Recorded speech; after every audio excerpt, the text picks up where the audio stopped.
Hello दोस्तों, आप सब ने फिल्म दृश्यम 2 देखी होगी, है ना? यह विजय सालगांवकर के बारे में है, जो अपने परिवार को कानून से बचाने के लिए किसी भी हद तक जाता है, जब वे अनजाने में एक अपराध में शामिल हो जाते हैं। अंत में हम देखते हैं कि विजय सबूतों और पुलिस को बड़े ही कुशलता से हेरफेर करके अपने परिवार की सुरक्षा सुनिश्चित करता है। लेकिन केस के बंद होने के बावजूद सवाल बाकी हैं और सालगांवकर परिवार की शांति अब भी खतरे में है। अब कल्पना कीजिए कि यदि दृश्यम 3 बनाई गई, कहानी कैसी होगी? आइए मैं आपको एक रोमांचक और सस्पेंस भरी कहानी सुनाती हूँ। दृश्यम 2 की घटनाओं के बाद विजय सालगांवकर अपनी सामान्य जिंदगी में लौट आया है, अपने केबल टीवी व्यवसाय और सिनेमा को संभालते हुए। लेकिन अतीत की परछाई अभी भी उसका पीछा कर रही है। उनकी स्पष्ट जीत के बावजूद पुलिस ने केस को नहीं छोड़ा है, खासकर आईजी मीरा देशमुख तब्बू द्वारा निभाई गई, जो सच्चाई को उजागर करने के लिए दृढ़ संकल्पित है। एक रात विजय के घर एक रहस्यमयी लिफाफा आता है। अंदर उसे अपराध स्थल की तस्वीरें और एक नोट मिलता है जिस पर लिखा होता है, सच्चाई हमेशा अपना रास्ता ढूंढ लेती है। यह संदेश उसके रोंगटे खड़े कर देता है, संकेत देता है कि कोई अभी भी देख रहा है और उससे ज्यादा जानता है। विजय इन तस्वीरों और नोट के स्रोत की जांच करने का फैसला करता है। वह अपने विश्वसनीय दोस्तों मार्टिन और रानी से मिलता है और वे सुरागों को जोड़ना शुरू करते हैं। इस बीच इंस्पेक्टर रोहन शर्मा की एंट्री होती है। वह एक तेज और समर्पित अधिकारी है जो मीरा देशमुख के साथ मिलकर केस को फिर से खोलता है। जैसे जैसे विजय गहराई में जाता है, उसे पता चलता है कि ये तस्वीरें एक निजी जासूस द्वारा ली गई थीं, जिसे एक रहस्यमयी व्यक्ति ने उसके खिलाफ व्यक्तिगत दुश्मनी के चलते काम पर रखा था।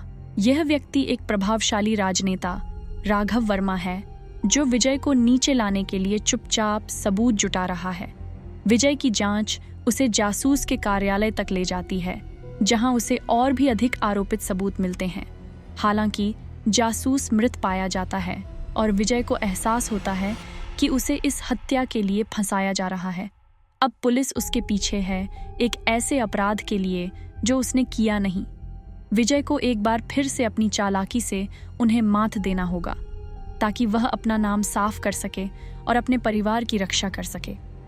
लेकिन पुलिस पहले पहुंचती है और रोहन शर्मा विजय को गिरफ्तार कर लेता है। जैसे जैसे दबाव बढ़ता है, विजय का परिवार अधिकाधिक चिंतित हो जाता है। उसकी पत्नी नंदिनी और बेटियां अंजू और अनु इस संकट में घिर जाती हैं।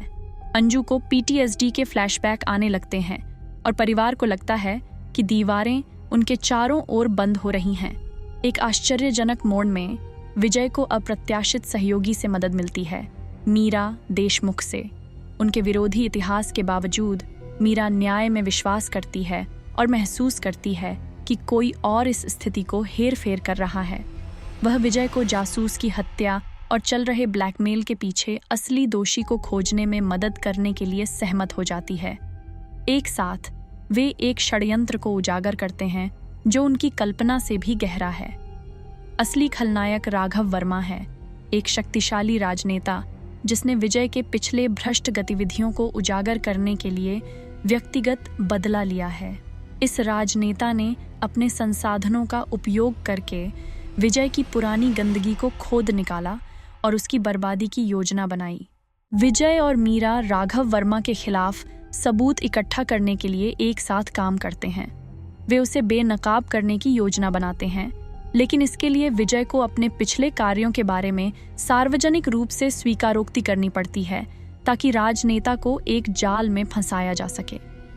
क्लाइमैक्स में एक तनावपूर्ण कोर्टरूम ड्रामा होता है, जहां विजय मीरा के समर्थन के साथ असली अपराध को कबूल करता है, लेकिन साथ ही राजनेता के भ्रष्टाचार और हालिया हत्या के अविश्वसनीय सबूत पेश करता है। कोर्टरूम में हंगामा हो जाता है क्योंकि राघव वर्मा आरोपों से बचने की कोशिश करता है, लेकिन सबूत भारी होते हैं। विजय की स्वीकारोक्ति एक रणनीतिक कदम है जो उसे कमजोर स्थिति में डालती है, लेकिन यह भी जनता की राय को उसके पक्ष में मोड़ देती है। उसे एक ऐसा व्यक्ति के रूप में दिखाती है जो अपने परिवार की रक्षा के लिए परिणामों का सामना करने को तैयार है। अराजकता के बावजूद विजय और राघव दोनों को गिरफ्तार कर लिया जाता है। पुलिस उन्हें उनके अपराधों के लिए जेल ले जाती है। दोनों को उम्र कैद की सजा सुनाई जाती है। जैसे ही धूल बैठती है, एक चौंकाने वाले मोड़ में यह पता चलता है कि अमिताभ बच्चन का किरदार राघव वर्मा वास्तव में उस बच्चे का दादा था और मीरा देशमुख का पिता। अंतिम क्षणों में हम देखते हैं कि अमिताभ बच्चन अपने पोते की कब्र पर रो रहे हैं, हाथ में एक टेढ़ी बियर लिए हुए।